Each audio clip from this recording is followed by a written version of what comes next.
Welcome to edu और edu के हमारे इस YouTube चैनल में आप सभी का स्वागत है। तो साइंस के अंतर्गत हम लोग बायोलॉजी की एक इम्पोर्टेंट चैप्टर जिसका नाम था अंतःस्रावी तंत्र या जिसे अंतःस्रावी ग्रंथि के नाम से भी जाना जाता है, एंडोक्राइन सिस्टम और एंडोक्राइन ग्लैंड। तो उसके बारे में हम लोग पढ़ रहे थे। एंडोक्राइन सिस्टम के बारे में हमने बताया था कि यह जो एंडोक्राइन सिस्टम है इसके अंतर्गत एक रासायनिक पदार्थ का स्राव होता है, उत्तेजना होता है, जिसे हम लोग हार्मोन्स कहते हैं। और ये हार्मोन हमारे शरीर के हर एक कार्यों के लिए, जैसे कि मेटाबॉलिज्म, ग्रोथ, डेवलपमेंट और उसके बाद जितने सारे वेस्ट मटेरियल का प्रोडक्शन, सभी प्रक्रियाओं के लिए यह हार्मोन्स उत्तरदायी होते हैं। और एंजाइम का भी स्राव होता है, जैसे कि स्वेद, पसीना, उसके बाद हमारे कुछ और पदार्थों का स्राव होता है। तो इन सब के लिए यह जो हमारा अंतःस्रावी तंत्र है, जिसका सबसे इंपॉर्टेंट जो सेंटर होता है वह मानव का मस्तिष्क होता है, क्योंकि इसी मानव के मस्तिष्क में एक मास्टर ग्रंथि पाया जाता है जिसे हम लोग पीयूष ग्रंथि या पिट्यूटरी ग्लैंड के नाम से जानते हैं, हाइपोफिसिस के नाम से जानते हैं, पीयूषिका के नाम से जानते हैं। यह दो भागों में डिवाइडेड रहता है, एक आगे और दूसरा पीछे, और एक बीच में भी रहता है जो कि कुछ मवेशियों में, कुछ जानवरों में पाया जाता है। तो उसी की हम लोग चर्चा कर रहे थे और हमने यह भी देखा था कि ये जो हमारी ग्रंथियां हैं, अंतःस्रावी तंत्र है, ये रासायनिक पदार्थों का संश्लेषण करती हैं। तो हम ये सभी चीजें हम लोगों ने देख लिया था। अब हम लोग बारी बारी से सभी ग्रंथों के बारे में, सभी ग्रंथियों के बारे में अध्ययन करेंगे। तो सबसे पहला है पीयूष ग्रंथि, पिट्यूटरी ग्लैंड। हमने बताया था कि बहुत सारे अंतःस्रावी ग्रंथियां होती हैं, जैसे कि pituitary gland, thyroid, parathyroid, thyroid को अवटू कहते हैं, पैराथायराइड को उप अवटू कहते हैं। उसके बाद पिट्यूटरी ग्लैंड को पीयूष ग्रंथि या फिर मास्टर ग्रंथि कहते हैं। और उसके बाद हम लोगों ने देखा हाइपोथैलेमस, जिसे अधः अचेतक भी कहा जाता है। तो ये सभी ग्रंथियां जो है एंडोक्राइन सिस्टम, अंतःस्रावी और बाहर स्रावी के अंतर्गत तेल ग्रंथि, मैमेरी ग्लैंड जिसको हम लोग स्तन ग्रंथि कहते हैं, वाइट ग्लैंड, तेल ग्रंथि। उसके बाद हमारा हो गया एंजाइम्स। तो ये सभी हमने देख लिया था।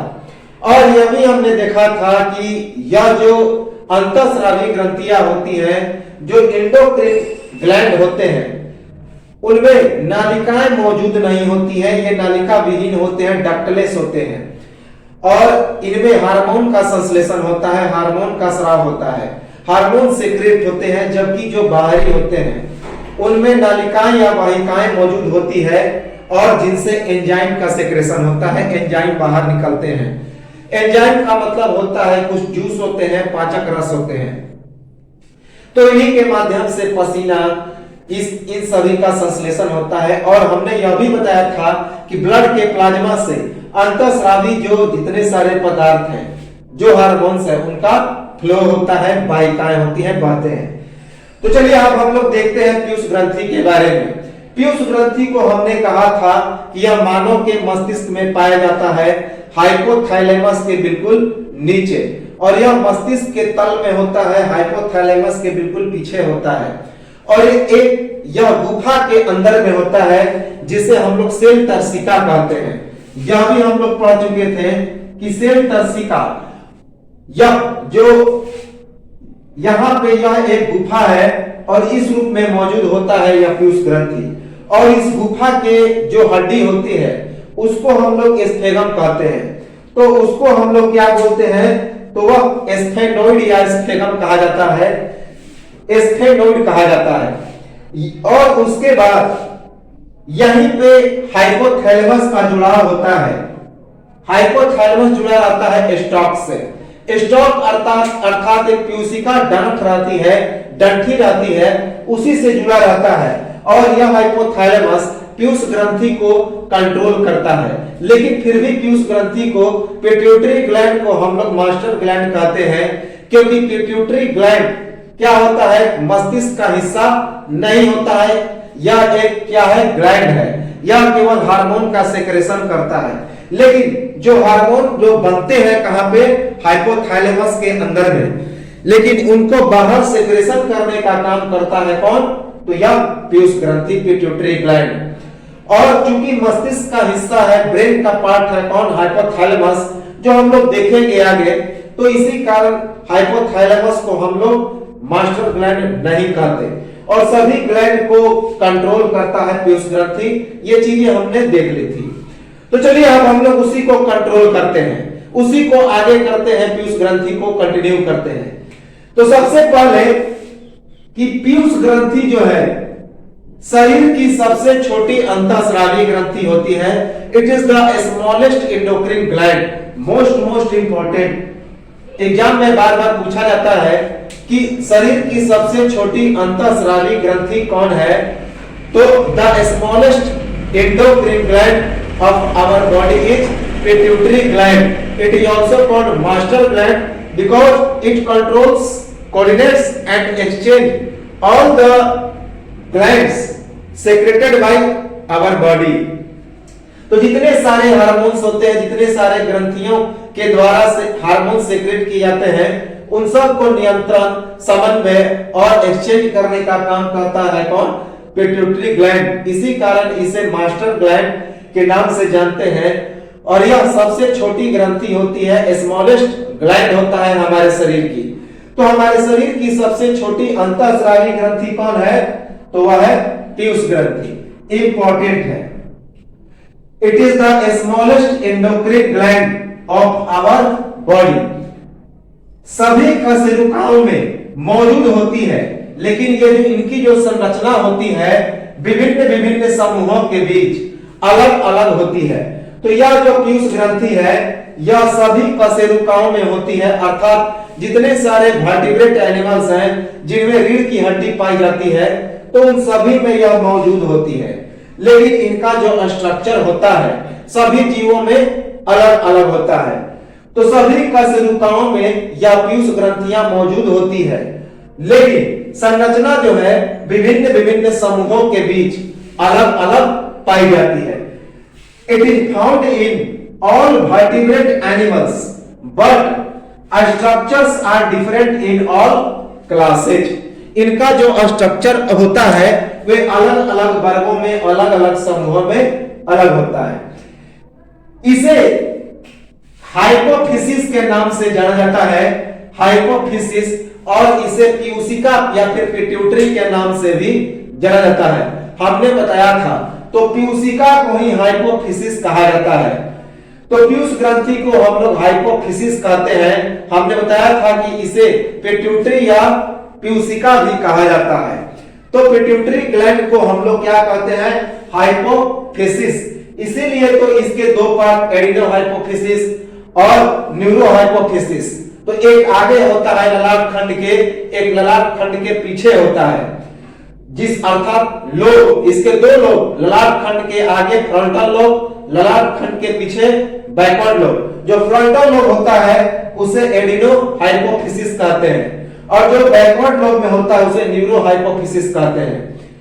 तो चलिए इस चीज को अब हम लोग देख लें। एक चीज याद रखेंगे कि अंतःस्रावी तंत्र का जो मुख्य केंद्र होता है वह कौन होता है, तो ह्यूमन ब्रेन होता है।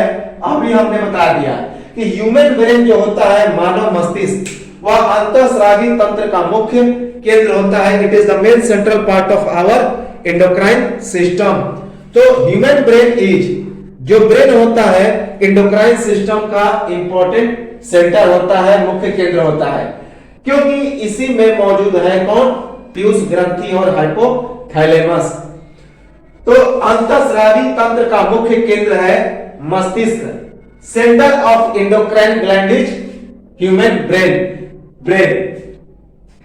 तो यह तो था पीयूष ग्रंथि के बारे में कुछ हम लोग का इंपॉर्टेंट फैक्ट। अब हम लोग देखते हैं पीयूष ग्रंथि के कितने पार्ट हैं। पीयूष ग्रंथि 3 भागों में विभाजित रहता है, 3 खंडों में विभाजित रहता है। तो जिन्हें लोब कहते हैं, जिन्हें क्या कहते हैं, तो लोब कहते हैं। तो 3 खंडों में विभाजित रहता है जिन्हें लोब कहते हैं, लोब अर्थात खंड। तो पहला जो है उसे अग्रस्त पीयूषिका कहा जाता है, अग्रस्त पीयूषिका अर्थात एडिनो हाइपोफिसिस। दूसरे को बोलते हैं पश्च पीयूषिका अर्थात न्यूरो हाइपोफिसिस।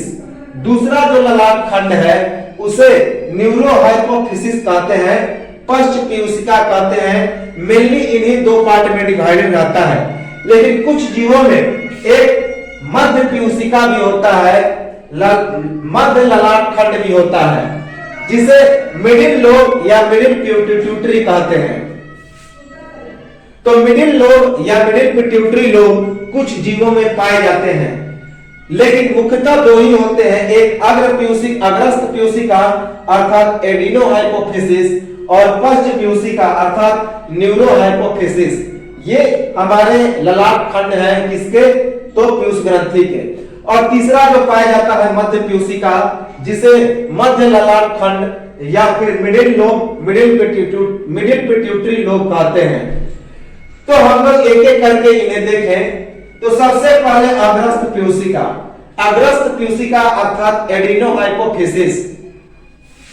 तो ये कौन कौन से ग्रंथियों का स्राव करता है, तो कौन कौन से ग्रंथियों का स्राव करता है।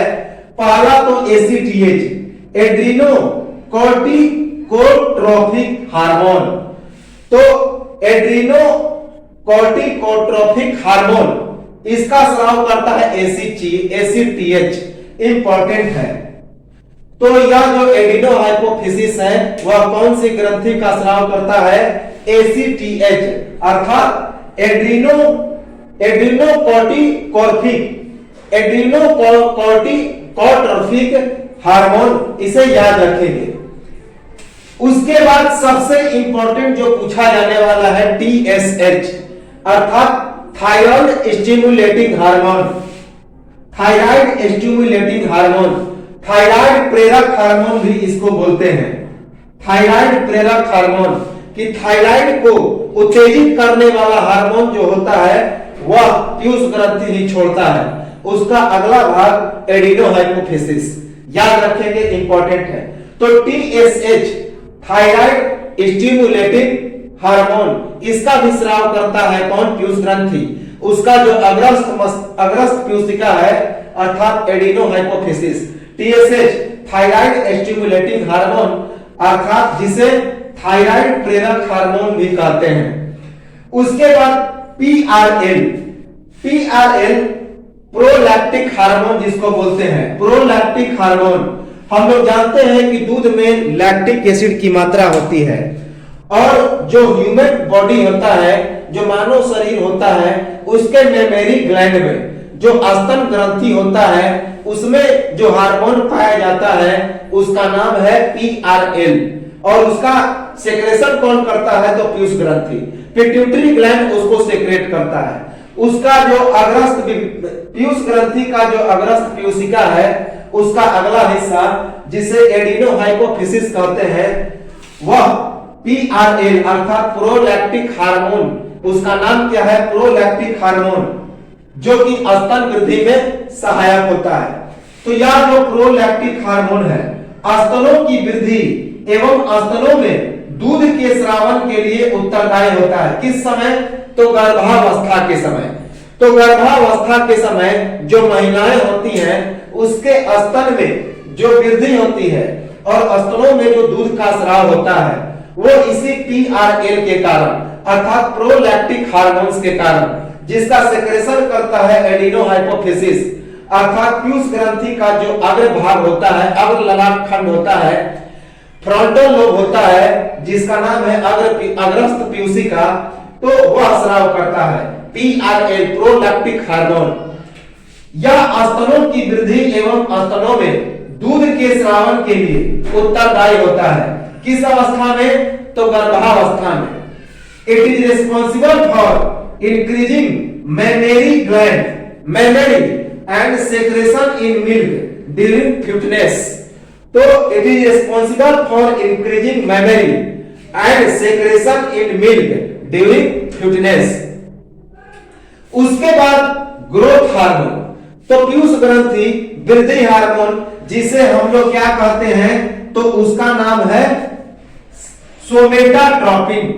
तो सोमेटाट्रोपिन नामक एक हार्मोन का सेक्रेशन करता है पीयूष ग्रंथि का अग्रस्त पीयूषिका अर्थात एडिनोहाइपोफिसिस, तो जिसे जीएच कहते हैं, ग्रोथ हार्मोन, वृद्धि हार्मोन।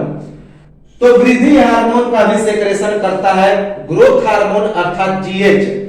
कौन? अग्रस्त पीयूषिका पीयूष ग्रंथि अर्थात एडिनोहाइपोफिसिस। इसका अन्य नाम क्या है? सोमेटाट्रोपिन। अदर नाम है सोमेटाट्रोपिन। यह पूछा जाता है कि पीयूष ग्रंथि के द्वारा स्रावित वृद्धि हार्मोन या ग्रोथ हार्मोन का क्या नाम है? तो उसका नाम है सोमेटाट्रोपिन। याद रखेंगे, सोमेटाट्रोपिन। इस जीएच की कमी से, इस वृद्धि हार्मोन की कमी से बौनापन और अधिकता से महाकाय हो जाता है। तो यदि जीएच की कमी हो जाती है, वृद्धि हार्मोन या सोमेटाट्रोपिन की कमी हो जाती है, तो उसके कारण बौनापन होता है, इंसान ड्वार्फ हो जाता है, बौना हो जाता है। और जब इसकी अधिकता हो जाती है, जब इसकी मात्रा बहुत ज्यादा हो जाती है, तो इंसान महाकाय हो जाता है, काफी लंबा हो जाता है। तो जीएच की कमी से अर्थात सोमेटाट्रोपिन या वृद्धि हार्मोन की कमी से बौनापन और अधिकता से महाकाय होता है। तो lack of GH causes dwarfness whereas more GH causes loneliness। तो लैक ऑफ जीएच अर्थात lack of growth hormone cause क्या करता है? ड्वार्फनेस अर्थात बौनापन का कारण बनता है। वेयर एज मोर जीएच, अगर अधिक जीएच की मात्रा बढ़ जाए तो वह क्या होता है? लॉन्गनेस का काम करता है, महाकाय। तो यह तो था ग्रोथ हार्मोन। इसके बाद इससे एक और निकलता है एंडोर्फिन। एंडोर्फिन जो शरीर की उत्तेजक प्रक्रिया के लिए मदद करती है, अर्थात जो शरीर में उत्तेजना होती है ड्यूरिंग सेक्स ऑर्गन के समय, तो एंडोर्फिन। तो पीयूष तो एडिनोहाइपोफिसिस से एंडोर्फिन नामक हार्मोन का भी स्राव होता है, एंडोर्फिन। उसके बाद एक पूछा जाता है एफएसएच अर्थात follicle stimulating hormone. Follicle stimulating hormone, तो इसे हम लोग क्या बोलते हैं? शुक्राणु और अंडाणु, शुक्राणु और अंडाणु निर्माण का हार्मोन बोलते हैं। तो इसे हम लोग सेक्स हार्मोन के नाम से भी जानते हैं। तो एफएसएच फॉलिकल स्टिमुलेटिंग हार्मोन का भी यह स्राव करता है। पुरुष में शुक्राणु तथा महिला में अंडाणु के निर्माण के लिए यह उत्तरदायी होता है।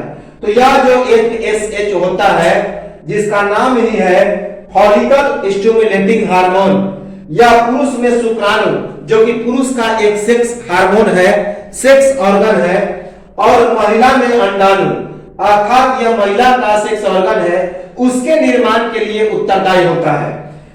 Responsible for sperms in male whereas ovum in female.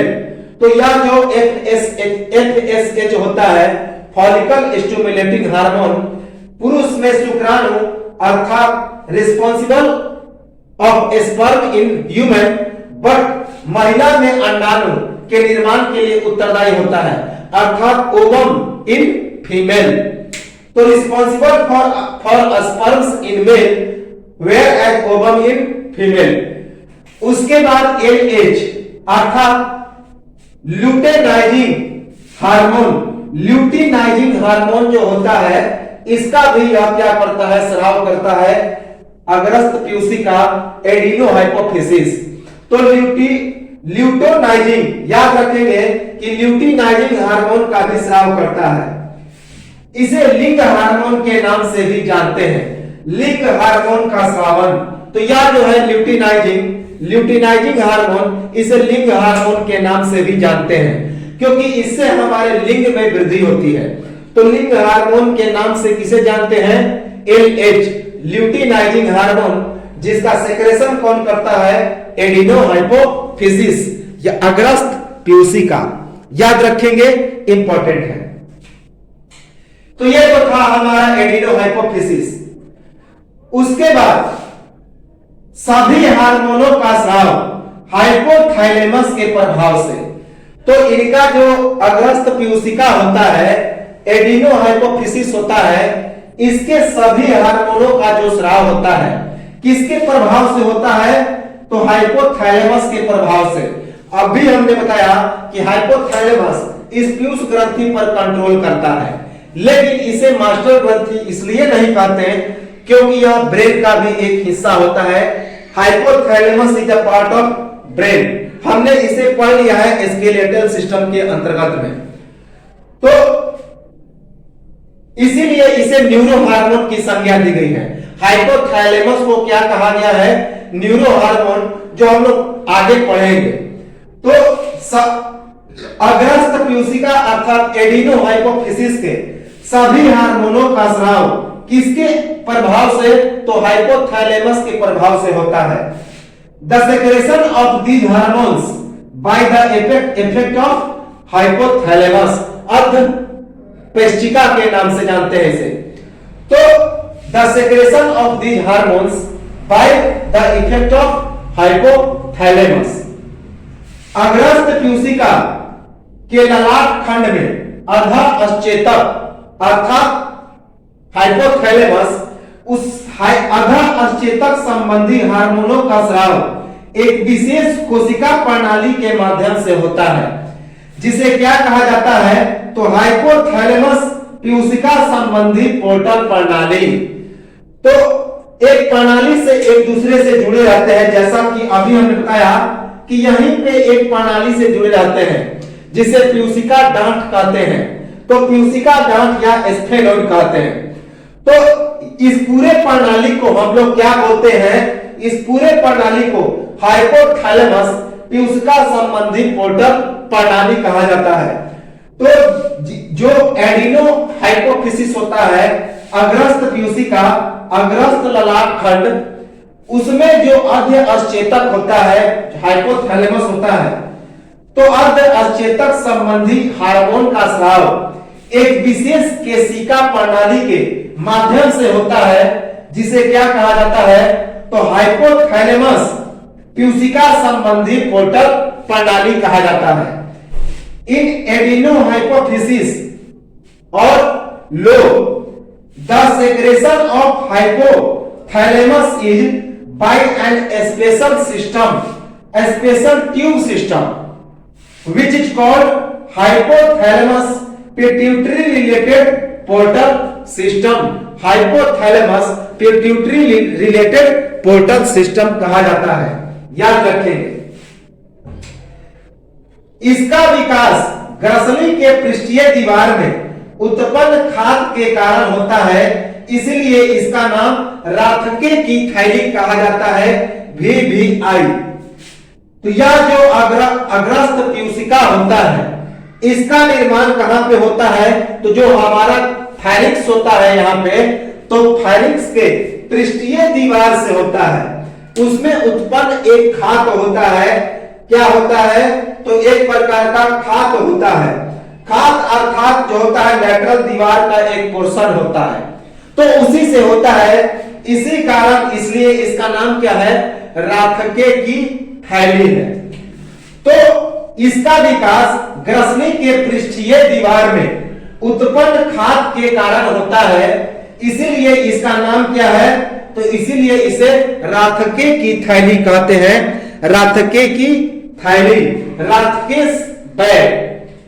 The development of adenohypophysis is due to lateral wall of pharynx, so it is called Rathke's bag.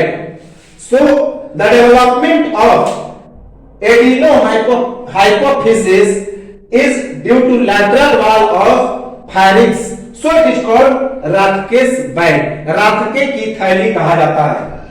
तो यह तो था अग्रस्त पीयूषिका, एडिनोहाइपोफिसिस। अब हम लोग आते हैं पश्च पीयूषिका की ओर, जिसे हम लोग न्यूरोहाइपोफिसिस कहते हैं।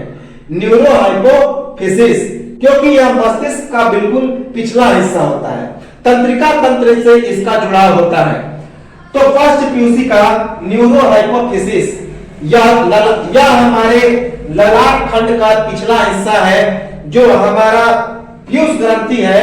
तो पीयूष ग्रंथि के लोब का पिछला हिस्सा है, बैक लोब है, याद रखेंगे, जिसे न्यूरो हाइपोफिसिस या फर्स्ट पीयूषिका के नाम से जानते हैं।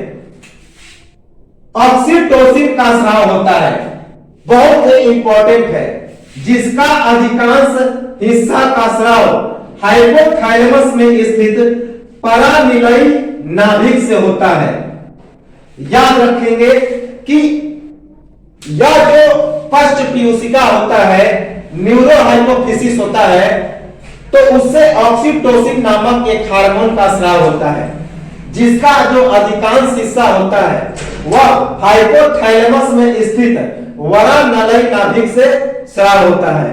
तो याद रखेंगे कि ये जो पिट्यूटरी ग्लैंड है, इसी से ऑक्सीटोसिन नामक एक हार्मोन का स्राव होता है, जो माताओं में दूध के लिए, माताओं में मेमरी ग्लैंड के लिए, निर्माण के लिए काफी इंपॉर्टेंट है। इसीलिए इसी कारण माताओं में दूध का विकास होता है, ऑक्सीटोसिन के कारण।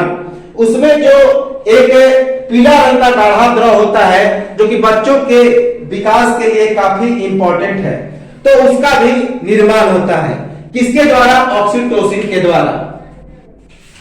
तो इस फर्स्ट पीयूषिका से अर्थात न्यूरो हाइपोफिसिस से ऑक्सीटोसिन नामक एक हार्मोन का स्राव होता है, जिसका अधिकांश हिस्से का स्राव हाइपोथैलेमस में स्थित वरानलयी नाभिक से होता है, वरानिलयी नाभिक से। The secretion of oxytocin whose most parts secrete by paraventricular का मतलब होता है परानिलयी नाभिक, paraventricular which is presented in hypothalamus। Most important है, याद रखेंगे कि ऑक्सीटोसिन का स्राव होता है फर्स्ट पीयूषिका से, न्यूरो हाइपोफिसिस से, जिसका अधिकांश हिस्से का स्राव हाइपोथैलेमस में स्थित वरानिलयी नाभिक से होता है। The secretion of oxytocin whose most parts secreted by paraventricular which is presented in hypothalamus। दूसरा इससे एक हार्मोन का स्राव होता है, जिसे ADH कहते हैं। इसे भी एग्जाम में पूछा जाता है। जब हमारा जो किडनी होता है, जो हमारा वृक्क होता है, तो उस वृक्क से जब वेस्ट प्रोडक्ट छाने जाते हैं, तो उस समय मूत्र के माध्यम से शरीर से जल का काफी ह्रास होता है, कमी होता है। तो उस लैक को पूरा करने के लिए, कमी को पूरा करने के लिए यही ADH उत्तरदायी होता है। इसी ADH के माध्यम से जल का नियंत्रण होता है, जल की कमी को पूरा किया जाता है, इसे कंट्रोल करता है। तो याद रखेंगे, इसीलिए इसका नाम मूत्रवर्धक रोधक हार्मोन है। मूत्रवर्धक रोधक हार्मोन एंटी ड्यूरेटिक हार्मोन कहा जाता है, एंटी ड्यूरेटिक हार्मोन कहा जाता है, इंपॉर्टेंट है। तो ADH का भी प्रभाव होता है किसके माध्यम से? पीयूष ग्रंथि।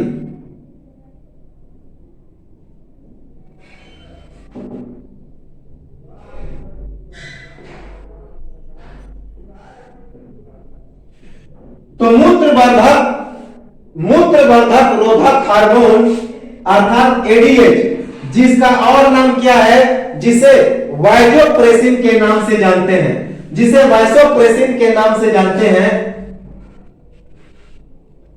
वासोप्रेसिन के नाम से जानते हैं। और किस नाम से जानते हैं? तो ऑर्जिनिन वासोप्रेसिन, ऑर्जिनिन वासोप्रेसिन अर्थात AVR।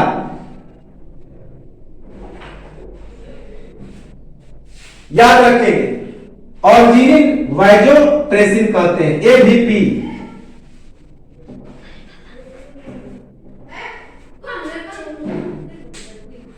तो मूत्रवर्धक रोधक हार्मोन का भी यह स्राव करता है, जिसे ADH कहते हैं। जिसका अन्य नाम है वैसोप्रेसिन और इसे ऑर्जिनिन वैसोप्रेसिन भी कहते हैं, अर्थात एवीपी ऑर्जिनिन वैसोप्रेसिन भी कहते हैं एवीपी, जिसका अधिकांश हिस्से का स्राव हाइपोथैलेमस में नेत्र नली के ऊपर स्थित नाभिक से होता है, नेत्र नली के ऊपर स्थित नाभिक से होता है। तो पश्च पीयूषिका के माध्यम से मूत्रवर्धक रोधक हार्मोन अर्थात एडीएच का स्राव होता है, जिसे और क्या कहते हैं, जिसे वैसोप्रेसिन और ऑर्जिनिन वैसोप्रेसिन अर्थात वीपी और एवीपी कहते हैं, जिसका अधिकांश हिस्से का स्राव किसके द्वारा होता है, तो हाइपोथैलेमस में नेत्र नली के ऊपर स्थित एक नाभिक से होता है। तो एंटीड्यूरेटिक हार्मोन एडीएच का फुल फॉर्म है, which is also called vasopressin and arginine vasopressin, whose most part is secreted by the nucleus, which is present above eye duct of hypothalamus. तो न्यूरोहाइपोथेसिस secrete antidiuretic hormone, which is also called vasopressin and arginine vasopressin, whose most part is secreted by the nucleus, which is presented above eye duct of hypothalamus. याद रखेंगे, important है। अब हम लोग देखते हैं ADH का मुख्य कार्य क्या है, कि एडीएच जो है उसका मुख्य कार्य क्या है। तो एडीएच का मुख्य कार्य है, the main function of ADH, जब वृक्क के द्वारा रक्त से अवांछित अवशेषों को छाना जाता है,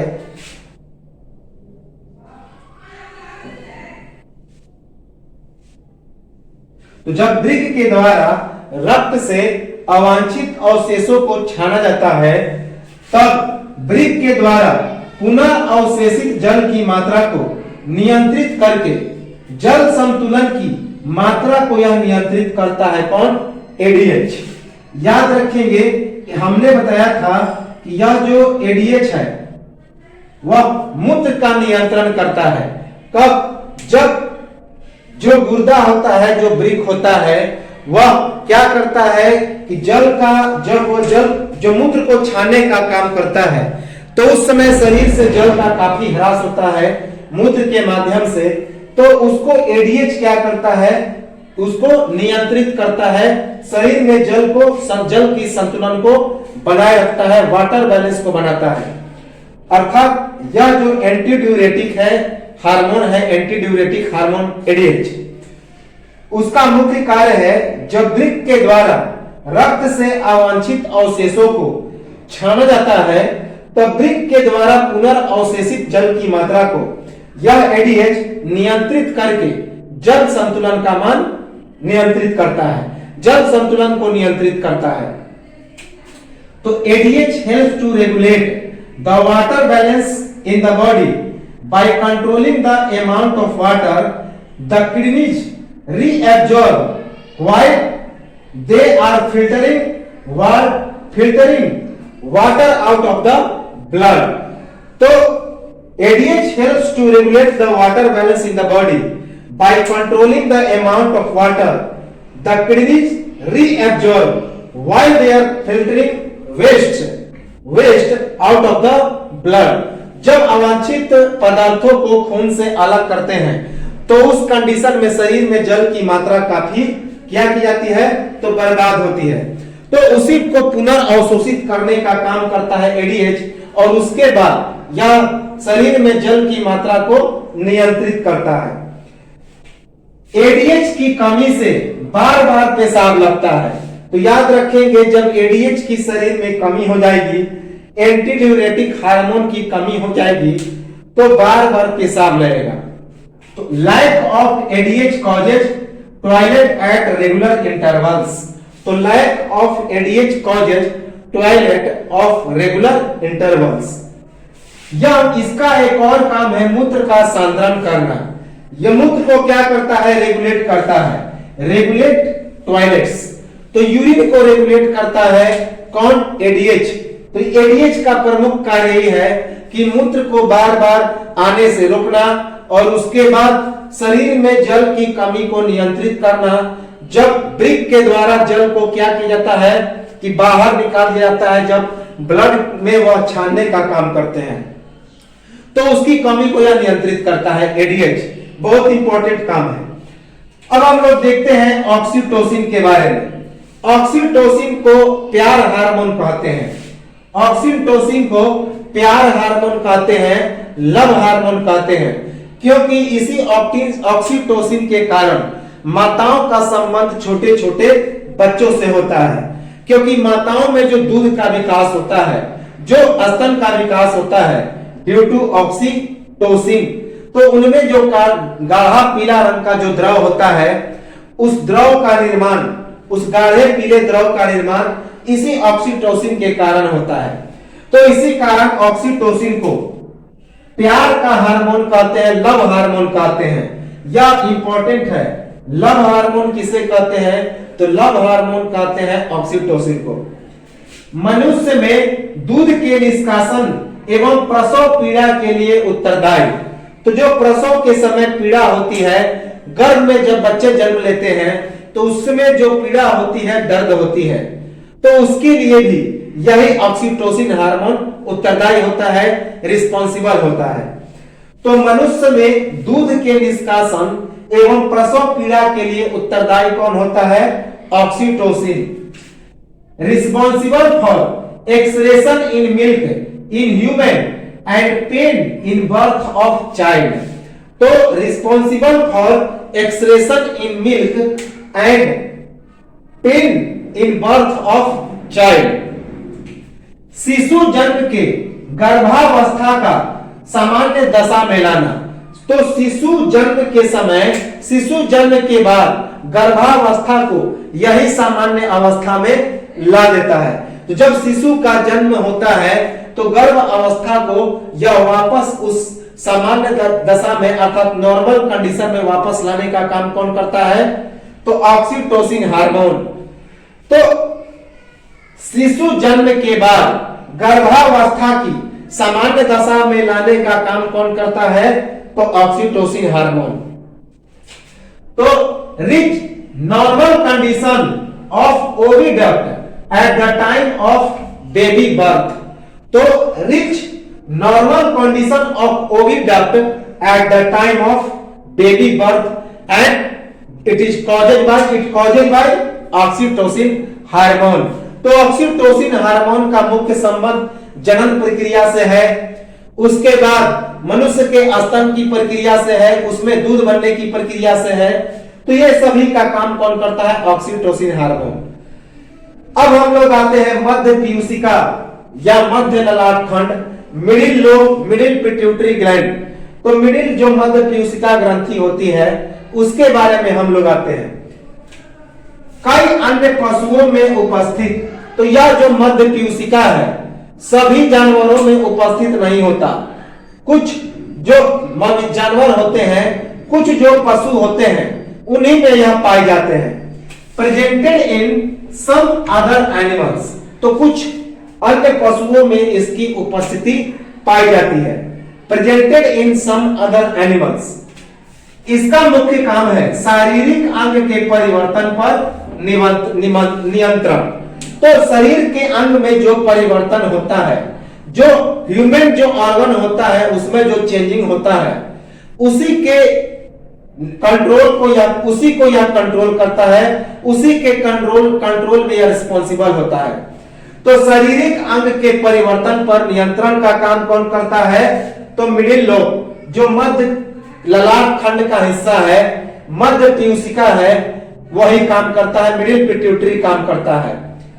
तो शारीरिक अंग के परिवर्तन पर नियंत्रण करता है, अर्थात controlling the changes in body organs, controlling the changes in body organs.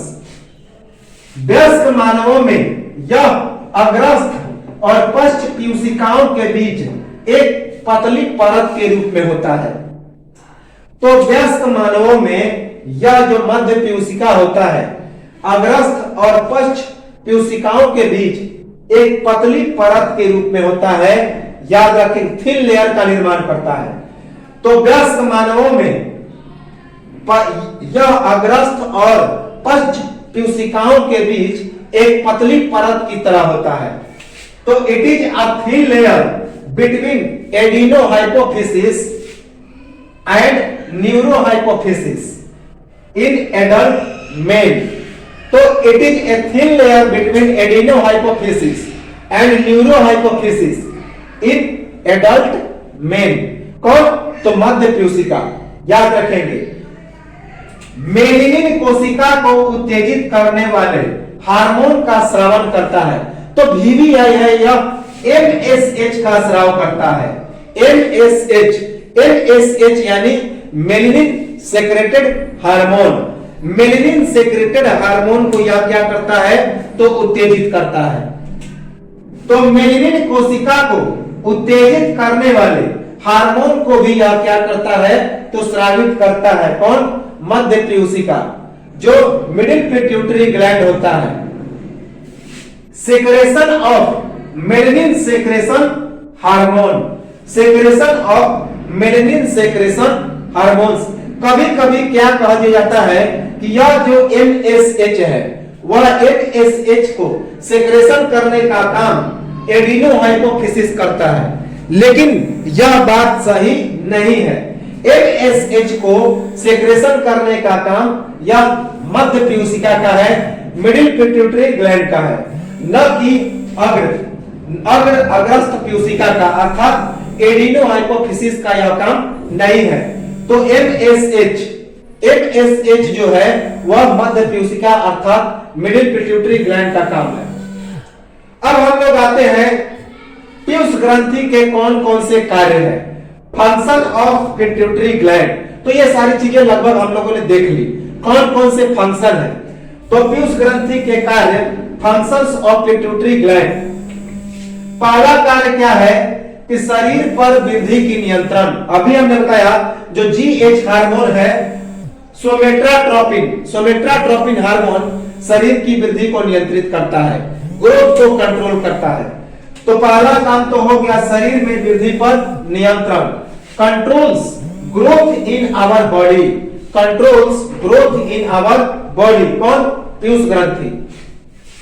रक्तचाप नियंत्रण, रक्तचाप पर भी यह नियंत्रण करता है। कंट्रोल ब्लड प्रेशर, तो ब्लड प्रेशर को भी कंट्रोल करता है। कौन?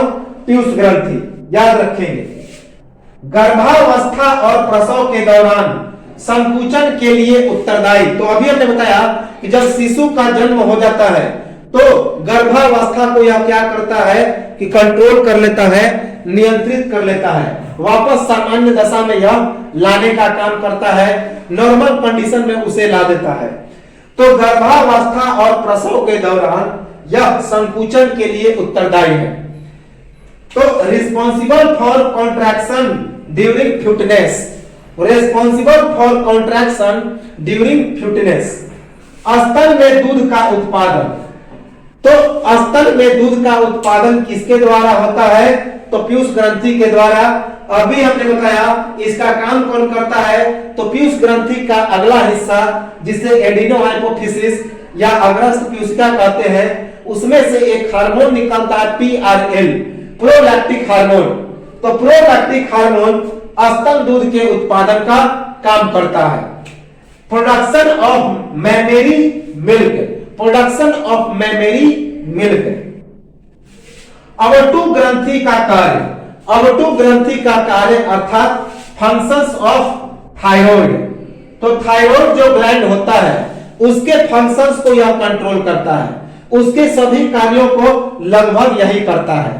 तो अवटु ग्रंथि का कार्य अर्थात फंक्शन ऑफ थायराइड कौन करता है? तो पीयूष ग्रंथि, पिट्यूटरी ग्लैंड।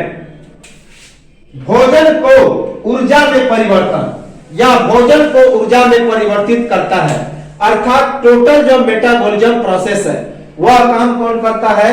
तो पीयूष ग्रंथि। कंट्रोल मेटाबॉलिज्म प्रोसेसेज, याद रखेंगे, इंपॉर्टेंट है। मेटाबॉलिज्म प्रोसेस को कंट्रोल करता है अर्थात भोजन को ऊर्जा में परिवर्तित करता है पीयूष ग्रंथि। शरीर में जल एवं परासरण दाब पर नियंत्रण। तो शरीर में जल और परासरण दाब पर नियंत्रण करता है कौन? तो पीयूष ग्रंथि। Control water and diffusing pressure in our body, controls water and diffusing pressure in our body. तो शरीर में जल और परासरण दाब पर भी नियंत्रण करता है पीयूष ग्रंथि। अभी हमने बताया कि जल का नियंत्रण कैसे करता है। तो शरीर में जल का नियंत्रण जब वृक्क के द्वारा, जब किडनी के द्वारा ब्लड से जल को छाना जाता है, अवशेषित पदार्थों को अलग किया जाता है, तो मूत्र के रूप में जल का स्राव होता है। तो उसी मूत्र को कंट्रोल करता है और शरीर में जल की मात्रा को नियंत्रित करता है कौन? तो पीयूष ग्रंथि। पीयूष ग्रंथि का कौन? एडीएच हार्मोन, जो कि पश्च पीयूषिका का है। पश्च पीयूषिका अर्थात न्यूरोहाइपोफिसिस के द्वारा निकाला जाता है। एडीएच मूत्रवर्धक रोधक hormone, anti diuretic hormone. ADH का स्राव, अभी हमने बताया कि यह एडीएच का स्राव करता है, अर्थात सेक्रेशन ऑफ एडीएच करता है। तापमान पर नियंत्रण करता है, रेगुलेट्स टेम्परेचर। तो पीयूष ग्रंथि हमारे शरीर की तापमान को भी नियंत्रित करता है। हमने बताया था कि हाइपोथैलेमस जो होता है वह उसी के इशारे पर काम करता है पीयूष ग्रंथि। तो उसमें एडीएच और यह जो ऑक्सीटोसिन है निर्माण होता है, लेकिन स्राव कौन करता है? तो पीयूष ग्रंथि, पिट्यूटरी ग्लैंड। और उसी कारण यह तापमान पर भी नियंत्रण करता है, रेगुलेट टेम्परेचर, टेम्परेचर को भी रेगुलेट करता है। तो यह तो था पीयूष ग्रंथि के कार्य, फंक्शन ऑफ पिट्यूटरी ग्लैंड। अब हम लोग कुछ इंपॉर्टेंट फैक्ट पर आते हैं। सबसे पहले खोजा गया हार्मोन था सिक्रेटिन। सबसे पहले जिस हार्मोन का खोज हुआ वह क्या नाम था? तो सिक्रेटिन नाम था। सबसे पहले खोजा गया हार्मोन सिक्रेटिन था। The hormone which was discovered first is called secretin. Secretin was the first hormone discovered, याद रखेंगे। हाइपोथैलेमस में हार्मोन को स्रावित करने वाले कारक मौजूद होते हैं, लेकिन स्राव किसके द्वारा होता है? पीयूष ग्रंथि के द्वारा। तो ये चीजें हमने देख ली कि हार्मोन, हाइपोथैलेमस में हार्मोन को स्रावित करने वाले फैक्टर होते हैं, कारक होते हैं, लेकिन उनका स्राव किसके द्वारा होता है? तो पीयूष ग्रंथि के द्वारा। इन hypothalamus there are factors of secretion of hormones, but they are secreted by pituitary gland. तो in hypothalamus there are factors of secretion of hormones, but they are secreted by pituitary gland. Piyush ग्रंथि एक अस्थिमय गुफा के अंदर में बंद होता है, जिसका नाम क्या होता है? जिसे सेला टर्सिका कहते हैं। इस चीज को हम लोगों ने देख भी लिया है। और हड्डी को क्या कहते हैं? तो हड्डी को हम लोग स्फेनोइड कहते हैं, स्फेनोइड। और इस अस्थि से हाइपोथैलेमस का जुड़ाव होता है, जिसे हम लोग पीयूषिका डांठ कहते हैं, पीयूषिका डांठ कहते हैं। तो पीयूष ग्रंथि एक अस्थिमय गुहा या फिर गुफा में बंद होता है। तो हमने बताया था कि यह एक पीयूष ग्रंथि है। इस गुफा में यह पीयूष ग्रंथि बंद होता है। इस गुफा को क्या कहते हैं? तो सेला टर्सिका कहते हैं। और यह सेला टर्सिका एक पीयूषिका डांठ से जुड़ा हुआ रहता है, एक ग्रंथि से जुड़ा रहता है, जिसको हम लोग स्फेनोइड कहते हैं। एक प्रकार की पतली हड्डी से जुड़ा रहता है, जिसे स्फेनोइड कहते हैं, पीयूषिका डांठ कहते हैं। याद रखेंगे, ये चीजें हम लोग पढ़ चुके हैं। तो पीयूष ग्रंथि एक अस्थिमय गुहा अर्थात गुफा के अंदर में रहता है, जिसका नाम क्या है? तो सेल टर्सिका कहते हैं। और उस हड्डी का क्या नाम है जिसके अंदर में वह बंद रहता है?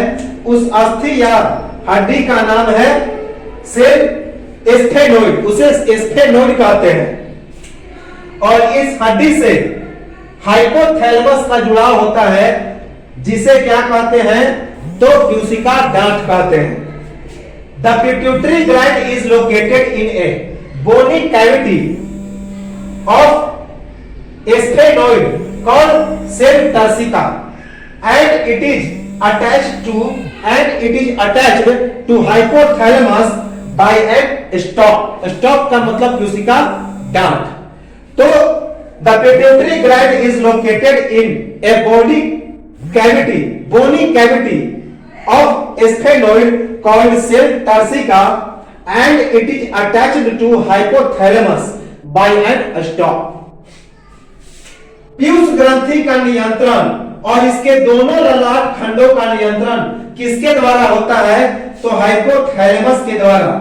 फिर भी हाइपोथैलेमस को मास्टर ग्रंथि नहीं कहते, क्योंकि यह मस्तिष्क का भी एक हिस्सा होता है.